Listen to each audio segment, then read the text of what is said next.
Good morning and welcome to new edition of Dr. Lamba's Awakening Call. There are today more than 50 countries where democracy is existent by its not being there. And sometimes we wonder if Aristotle was really right when he said that monarchy would result in slowly constitutional monarchy, democracy, dictatorship, oligarchy, and mobocracy. Unfortunately, the cycle is not going the way he had envisaged. I can understand that at different places there will be different systems. For example, in the Middle East, the very concept of democracy is alien. But then when I see around me no hope in any way of the old systems coming up, it is all the more shocking. As I said, today in the whole world there are 200 odd countries. 50 are outright dictatorships out of 50. 19 are in sub-Saharan Africa, which I can understand. 12 are in Middle East and North Africa. 8 are in Asia Pacific. 7 in Eurasia. 3 in America. And 1 in Europe. These are outright dictatorships. There are more than 100 countries which are semi-dictatorships. And the rest are, you can call it either constitutional democracies or democracies. But then there's a growing trend towards totalitarianism, authoritarianism, dictatorship. And when one strong man secures a lifelong lifeline to be the leader, ruler, an inspiration of to the others who no doubt stand in line. What Stalin did, and he was supposed to be one of the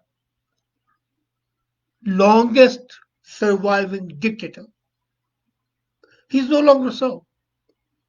But he was a model for others, whether it was Fidel Castro, whether it was Mao Zedong, then, or whether it was the Middle Eastern kingdoms of Saudi Arabia, Nasser, till they were overthrown or killed, Khomeini now, and most importantly, President Xi, who became the president for lifetime. And now Putin strong. I think now is a time of Pax Puritanica. Putanica. It replaces Pax Britannica. And who is a dictator? I'll define dictator as the ruler of a land rated not free or semi-free. And as I said, there are other countries which are fast growing towards that, whether it's Austria. There's likelihood of India becoming a totalitarian regime in foreseeable future. People talk of the traditions, but the traditions are no longer there. People are essentially pliable. Sri Lanka belongs to the same tradition of democracy, and Shimo Bandaranaike was a virtual dictator. Nobody can deny it. Myanmar, of course, is a military dictatorship. Philippines is ruled by a dictator. Singapore, now whether you call it democracy or not, but it is in reality a dictatorship. And now the era of the strongman is witnessing a terminal consolidation with Russian voters have agreed to allow Putin to nominally seek and of course without any doubt secure office for two more terms, and that will surpass Stalin's record.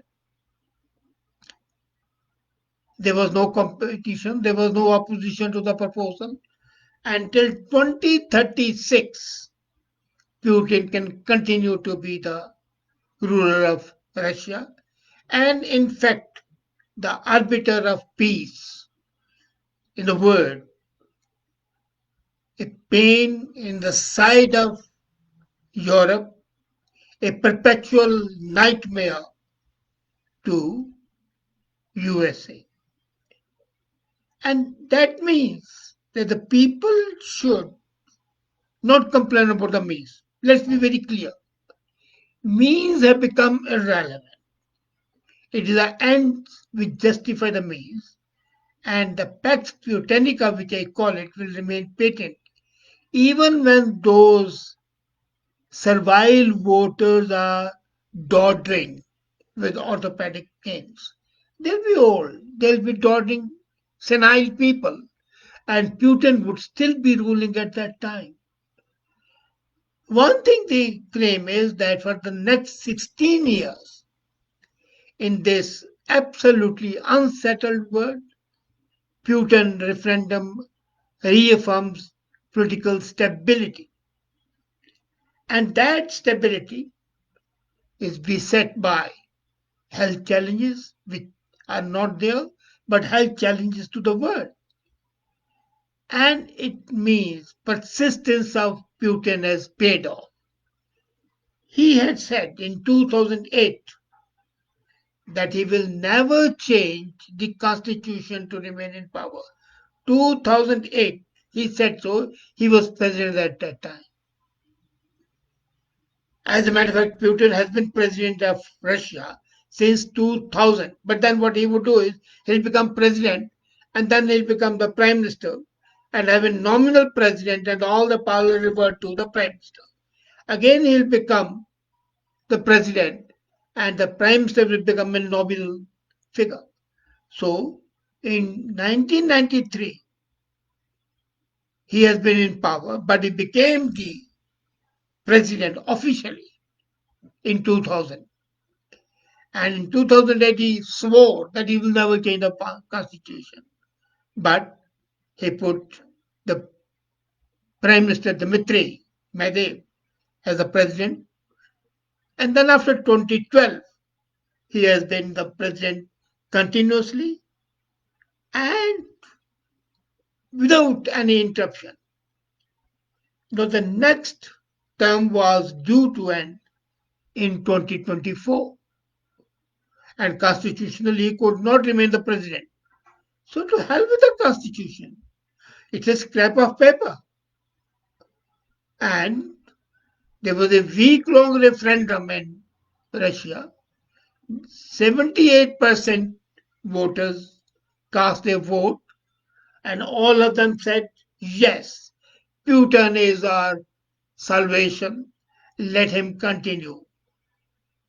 And then, along with this resolution, was another resolution passed. As a matter of fact, there were more than 20 resolutions, and they range from promoting patriotic education, granting better minimum wages, pensions, endorsing ban on the same-sex marriages. Wow, what a pain it shall be to the Democrats in USA and the liberals all over the world. A ban on senior officials holding foreign bank accounts. You cannot have a foreign bank account. Extortion to preserve English, Russian language and history. And a reference to Russia's ancestral faith in God. Now, this is amazing. Russia was created, the communist Russia, on the basis of that opium, religion is the opium of the masses. And the Putin government once again reverts to the ancestral faith in God, the reason. Opium is the religion is the opium of the masses. Give people the opium of religion. Let them be satisfied that Putin was created by God to rule, and others are supposed to follow his order. No, as a result, Putin is 67 years old, so he can continue as president until 2036. As a matter of fact, there was no need of rule. vote at all. Originally, the vote was planned on April 22 but was postponed because of coronavirus. And it's an open secret that this vote has no meaning. But it's a thinly veiled attempt to cast and cement Russian values and ensure political stability. Before that, now let's come back to that. In 2018, National People's Congress, the general body of CCP, Communist Party of China, had amended the Chinese constitution, removed a two-term cap on presidency, and Emperor Xi could continue president forever. And this is the reverting back to the era of Lenin, Stalin, Mao, Hitler, Mussolini, Fidel Castro, and Kim Jong of North Korea. The other leaders are very anxious to do it. When Xi became the president, economists wrote a headline, "A Tsar is born." And then, that created a wave, but now there's no wave. Now look at it, as I said, 30, or in the country, 50 clear-cut dictatorships, 100 semi-dictatorships, some dictatorships in the making. So where are we heading now politically? We are no, with all the protestations of the liberals and the Democrats, of the people who believe in the rule of law, and what Lincoln said, government of the people, by the people, and for the people, shall not perish from the earth, is a thing of past. Equality, liberty, equality, fraternity is a slogan only, is a reversion to the amended form of divine right of kings.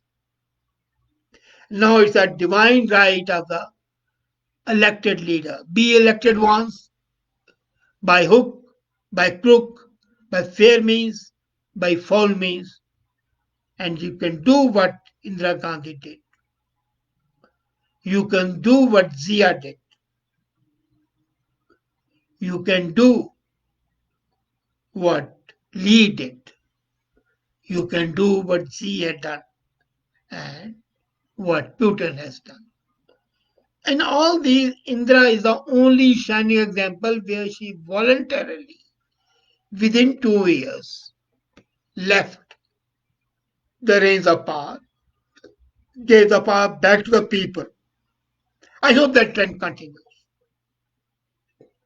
Now, let's look at the reasons for this growing totalitarianism. This is economic hardships. When the people have to earn by the sweat of their brow, when there is no awareness from where the next meal is coming, when health, sickness, health is converted into sickness, and when the poverty stares you in the face, people look towards having sufficient income to make both ends meet. The liberal concepts of democracy, equality, they are applicable only when you have got 2 square meals a day, a house to live in, good clothes to wear, health and education of the children guaranteed. So, what the leaders do? Keep the majority of the people at the subsistence level. Welcome pandemics like coronavirus and plagues. That will keep people occupied with other things. Earlier, people, some stupid leaders used to do, create race riots, blame one race for the disaster like Hitler did. Now they are more certain. They say, no, we are nice people. We believe in equality, but we are your leaders. We have got to see that you are taken care of. So what to do? I'll give you money. So welfare schemes start. And those welfare schemes make people lethargic and then dependent on that leadership. This is what Justin Trudeau is doing here in Canada. Maybe his sneaking admiration for the Chinese and Fidel Castro. But then the system here is much too different. They're not very different. There are trends toward totalitarianism here in this country. And if he can, like to Fidel Castro, if he can like Z, if he can like Maduro, why not? Now, looking at the larger picture, what is required is that you want democracy, is ensuring that come what may, we will not let our human right to be free, to be forfeited by these manipulating politicians. Otherwise, be prepared to be one of the herd, like a dumb driven cattle, and democracy would be a dream, and not even a beautiful dream. People will remember the days of democracy as the days of horror, as the days of hunger, as the days of deprivation, and as the days of disease. So D would stand for democracy. D would stand for disease. D would stand for deprivation. D would stand for depression. And they'll say, hell with the D's. We are happy with the last D, that's a dictatorship. At least that guarantees us food, house, bare minimum facilities of life and necessities of life, and some education for our children. We are happy to be like that.